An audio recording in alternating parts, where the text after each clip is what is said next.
Great to meet you, Chris Sanders, director of The Call of the Wild. Great movie, really enjoyed it. Thank you. And so it's been a story, it's been told forever, book never out of print. I think the first movie adaptations was like ages ago. It was like 1930-ish. That was the Clark Gable version, I believe. So how to, and many followed, right? So Yeah. how to approach something like that with a fresh look? You know, no prior version has tackled more than the last 30 pages of the book.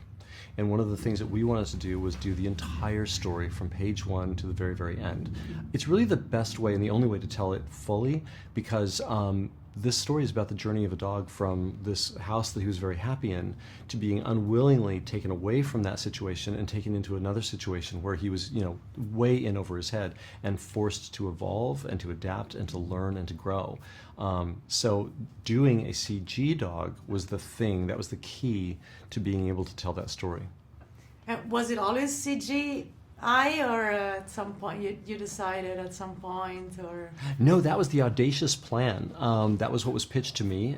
Again, the idea of doing this thing, for the entire book, was completely based on the idea that all the wolves and all the dogs would all be characters that we could direct, and that they would act on cue. And that obviously wasn't never done before.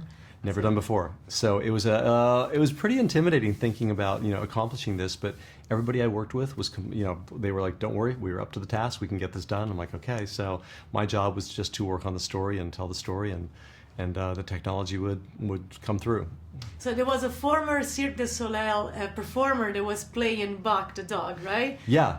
Terry, Yeah. no, sorry. So I understand that at the beginning he was supposed to do less, but he ended up doing more. So how that happened? I think just because he's, you know, he is an actor unto himself, and so the fascinating thing was that initially I think we were thinking, oh, he's going to be the physical presence for Buck, so that people won't accidentally, you know, invade his space. You know, he'll represent a spot that Buck was going to later occupy. But the thing is, you know, because he's an actor, for the very first time, you know, he really represents Buck. So because he's going to be replaced later, we would all sit and have discussions about what the scene was going to be. So Harrison and Terry, Buck, they could have a conversation before we shot. They could work out how they wanted to do a scene. So Buck was part of the creative process. That's great. Terry, yeah. And this is a story with so many messages, touches so many themes, could be read in many levels. I just wondered for you, what was the message that you wanted to come across for sure? I think it's a message of resilience and endurance, but not losing touch with, like in Buck's case, his gentle nature stays intact. He goes through a lot of really hard stuff, but he doesn't become a bad guy.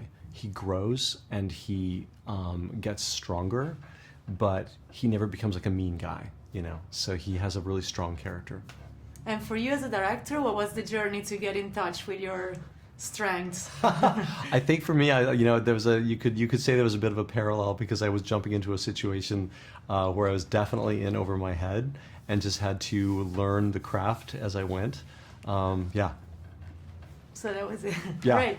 Thank you so much for Thank your you. time.